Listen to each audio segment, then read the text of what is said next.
Delhi liquor scam కేసులో మరొక సంచలన పరిణామం చోటు చేసుకుంది. కేసులో నిందితురాలుగా ఉన్న బీఆర్ఎస్ ఎమ్మెల్సీ కల్వకుంట్ల కవితను ఎన్ఫోర్స్మెంట్ అధికారులు అరెస్టు చేశారు. దాదాపు 4 గంటల పాటు ఈడీ అధికారులు ఎమ్మెల్సీని విచారించారు. అనంతరం కోర్టు అనుమతితో కవితకు ఈడీ అధికారులు అరెస్టు నోటీసులు ఇచ్చి అదుపులోకి తీసుకున్నారు. తనిఖీల్లో భాగంగా కవితతో పాటు ఆమె భర్త అనిల్ కుమార్, సిబ్బంది మొబైల్ ఫోన్లన్నింటినీ అధికారులు స్వాధీనం చేసుకున్నారు.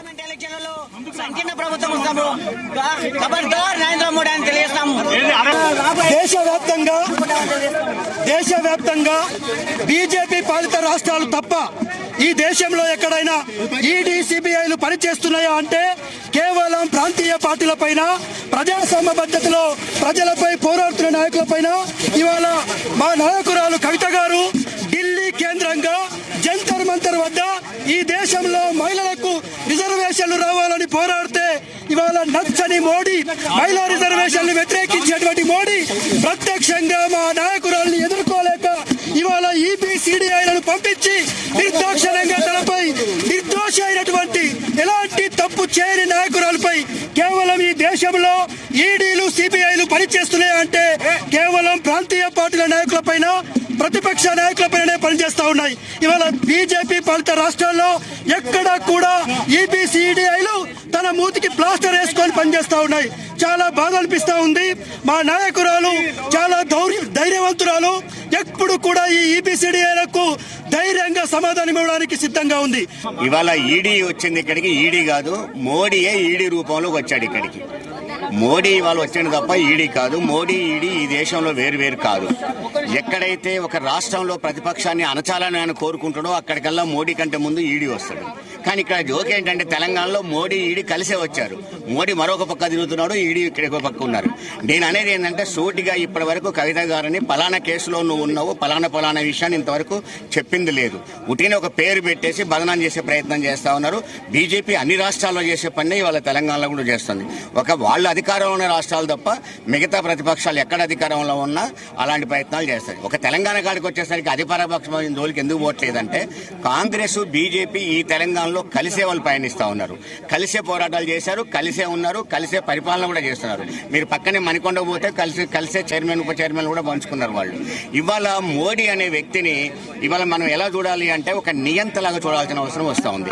కవిత గారిని ఒక మహిళ అని కూడా చూడకుండా మొదటి నుంచి బదనాం చేస్తూ బలిపశువుని చేసే ప్రయత్నం చేస్తా ఉన్నారు. ఎందుకంటే నేను అనేది మోడీకి మహిళల మీద అంటే కోపం. ఆయన పుట్టుక నుంచి పెరిగిన దాకా మహిళలకు వ్యతిరేకంగానే పెరుగుతా ఉన్నాడు. ఇది కరెక్ట్ కాదు. మోడీ వాళ్ళంటే రేవంత్ రెడ్డి రెండు ఇద్దరు కలిసి మొన్న వచ్చినప్పుడు మోడీ గారు వచ్చినప్పుడే మా భాయ్ అని చెప్పేసి మాట్లాడిండు. ఆ భాయ్ ఇప్పుడు ఈ భాయ్ కలిసి ఈ రోజు తెలంగాణ భయభ్రాంతులు చేయాలనే ఒక 10 సంవత్సరాల సీఎం ఉన్న బిడ్డనే కాపాడుకోవడం అంటే ఒక మహిళకు రక్షణ లేనప్పుడు ఈ రోజు తెలంగాణలో మహిళలకు రక్షణ లేదు. మా కవితక్క ధైర్యంతోనే బయటకు వచ్చినాము. ఈ రోజు ఒక మహిళ తెలంగాణ వచ్చిన తర్వాతనే మహిళలను బయటకు వచ్చి ఈ రోజు ఇక్కడ వరకు వచ్చి ధైర్యంగా ఉంటుంటే ఈ రోజు మహిళలను అనగదొక్కాలని చూస్తున్నారు.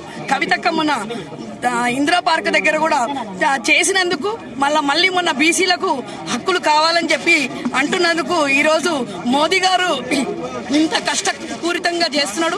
రేవంత్ రెడ్డి, మోదీ ఇద్దరు కలిసే ఈ రోజు తెలంగాణలో అంటే మంచిగా మార్పు అన్నాడు కాబట్టి మళ్ళా రక్తం చూడాలి అని చెప్పి తెలంగాణలో ఒక మహిళల నుంచే కలకల తీసుకొని ముసురు మోసుకుంటున్నాడు మహిళలని. అది తప్పకుండా మోదీకి, రేవంత్ రెడ్డికి తప్పకుండా తాకుతుంది. ఇక్కడ కాంగ్రెస్, బీజేపీ కలిసి ఆడుతున్నటువంటి నాటకం అనేది అయితే స్పష్టమవుతుంది. ఎందుకంటే ఈ 10 ఏళ్ల తెలంగాణ చాలా సుభిక్షంగా ఉంది, సంతోషంగా ఉంది. అసెంబ్లీ ఎలక్షన్ల తర్వాత ఈ చిన్న ఓటమి ఏదైతే ఉందో ప్రజలంతా కూడా జీర్ణించుకోలేని స్థితి నుంచి బయటకు వచ్చారు.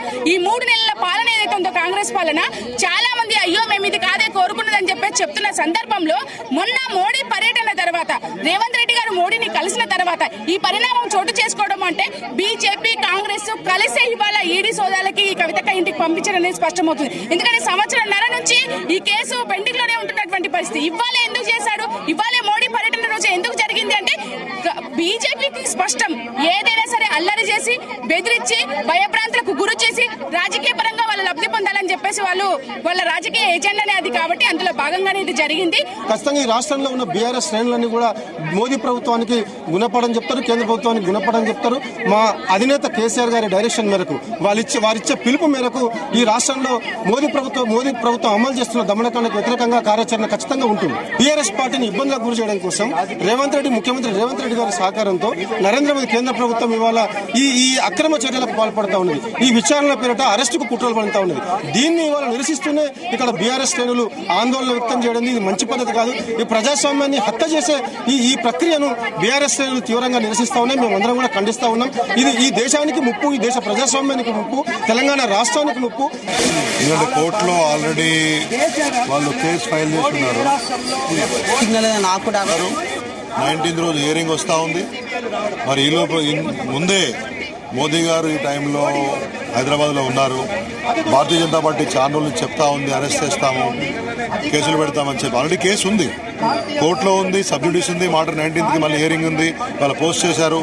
ఇప్పుడు హడావుడిగా మరి సంవత్సరం నుంచి ఉన్నటువంటి చట్ట విరుద్ధము. ఖచ్చితంగా దీన్ని బీజేపీ కాంగ్రెస్ రెండూ కలిసి బీఆర్ఎస్ ను పూర్తి స్థాయిలో వీక్ చేయాలా, రాష్ట్రంలో లేకుండా చేయాలనే ఒక దుర్బుద్ధితోటి వాళ్ళు అన్ని చేస్తా ఉన్నారు. ఒకవేళ నిజంగానే మీ దగ్గర ఉన్న సాక్ష్యాధారాలు ఉంటే ఈ సంవత్సరం నుంచి ఏం చేశారు కరెక్ట్ గా